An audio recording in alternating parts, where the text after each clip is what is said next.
My name is Emma, and today I want to tell you an unforgettable story about a man the entire world believed was cursed, until they discovered he possessed a gift greater than anyone could have imagined. This story begins in a quiet farming village, surrounded by rolling green hills and endless fields of wheat. The villagers lived simple lives. They worked hard, helped one another, and believed that every problem had a reason. But there was one man whose existence nobody could explain. His name was Harold Bennett. At 72 years old, Harold was known as one of the kindest men in the village. He had spent most of his life helping neighbors repair fences, harvest crops, and care for animals. Whenever someone needed assistance, Harold was always the first person to arrive. Yet everything changed one cold autumn morning. Harold woke up before sunrise and walked into his kitchen. Like every day, he reached for a glass of water. The moment his fingers touched the glass, something impossible happened. A strange gray color spread across its surface. Within seconds, the entire glass hardened into stone. Startled, Harold dropped it. The stone glass shattered against the floor. He stared at the broken pieces, unable to understand what had happened. Perhaps he was tired. Perhaps he was imagining things. At least that's what he told himself. But later that afternoon, something even stranger occurred. While sitting on his porch, Harold grabbed the arm of his wooden chair. Immediately, the wood turned gray and brittle. Cracks raced across its surface. The chair collapsed beneath him. That was the moment fear began creeping into his heart. Over the following days, the incidents became impossible to ignore. Anything Harold touched seemed to lose its life. Flowers wilted, fruit hardened, tools cracked. Even healthy crops became dry and lifeless after his hands brushed against them. Soon, rumors spread throughout the village. Some believed he had angered an ancient spirit. Others claimed he had been cursed by dark magic. The more people talked, the more frightened they became. Children stopped waving at him. Neighbors crossed the street whenever they saw him coming. Store owners refused to serve him. Harold felt his entire world slipping away. The hardest part wasn't the fear. It was the loneliness. For weeks, he barely spoke to anyone. Then one afternoon, disaster struck. A young boy named Lucas was playing near the town square when he tripped and fell from a stone wall. The villagers rushed to help. Harold instinctively ran toward the injured child, but before he could reach him, Lucas's mother screamed, "Stay away from my son!"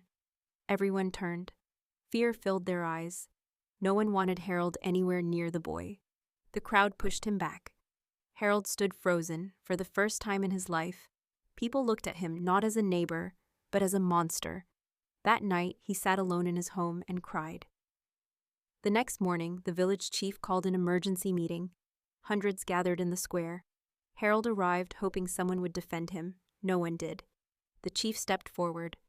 "Since Harold's curse began, our crops have failed, our livestock have become sick, and our people live in fear." The crowd murmured in agreement. Then the chief delivered the decision.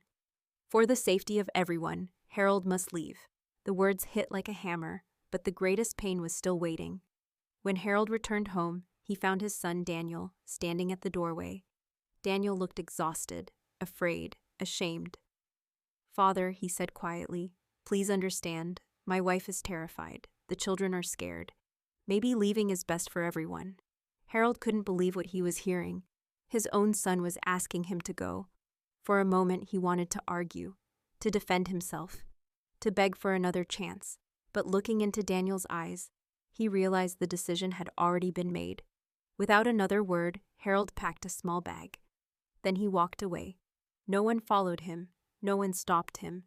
No one said goodbye. For hours he wandered through the forest. The deeper he walked, the darker the woods became. As night approached, exhaustion overwhelmed him. He collapsed beneath a massive ancient oak tree. The tears he'd been holding back finally poured out. "I never wanted to hurt anyone," he whispered. "I only wanted to help." Suddenly a voice answered, "Then perhaps you still can." Harold looked up. Standing nearby was an old traveler dressed in simple robes. His silver beard reached almost to his waist. Yet there was something unusual about him. His eyes seemed to glow. The stranger smiled. "The world often mistakes gifts for curses." Harold shook his head. "You don't understand. Everything I touch is destroyed." The traveler slowly approached. No, everything you touch becomes what your heart believes it should become. Harold frowned. I don't understand. The old man placed a hand on Harold's shoulder. Fear has guided your hands. Fear creates destruction. Compassion creates miracles. A warm energy surged through Harold's body. Before he could ask another question, the traveler disappeared, vanished, as if he had never existed. The next morning, Harold wondered whether the encounter had been a dream. Then he heard a soft cry nearby. Following the sound, he discovered a wounded deer trapped beneath fallen branches. Its leg was badly injured. Harold's heart filled with fear. What if touching it made things worse? Yet he couldn't leave the animal suffering. Slowly, he reached forward. The moment his hand touched the deer, a golden light appeared. The injury vanished. The deer stood up perfectly healthy. Then it sprinted away into the forest. Harold stared in amazement. For the first time, something he touched had become better, not worse. Hope exploded inside him. Determined to test his newfound ability, he traveled toward the village. On the way, he encountered a widow struggling beside her collapsing cottage. The roof leaked. The walls were cracked. The home was barely standing. Harold gently placed his hand against the damaged wall. Golden light spread outward. The cracks disappeared. The structure became stronger than ever before. The widow burst into tears of joy. Word traveled quickly. Soon more people began seeking Harold's help.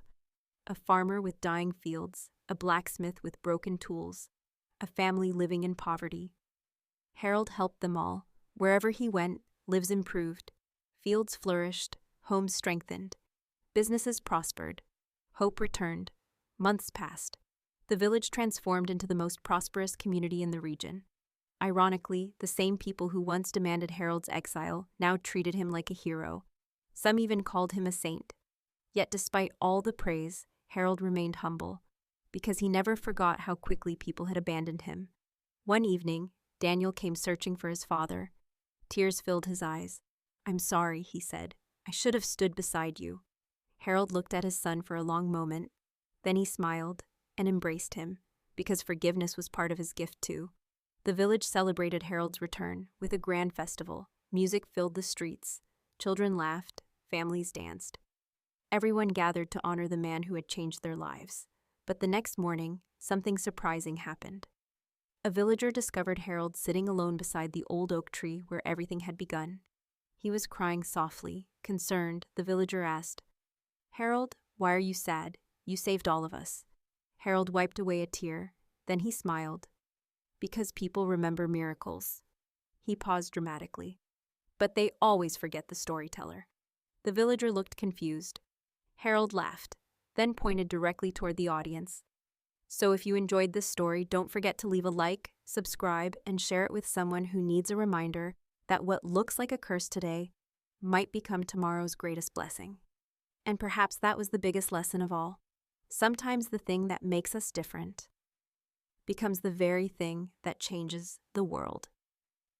This expanded version is roughly the right structure and pacing for a 12 to 15-minute emotional YouTube narration, with stronger character arcs, more conflict, redemption, forgiveness, suspense, and a smoother documentary-style storytelling flow.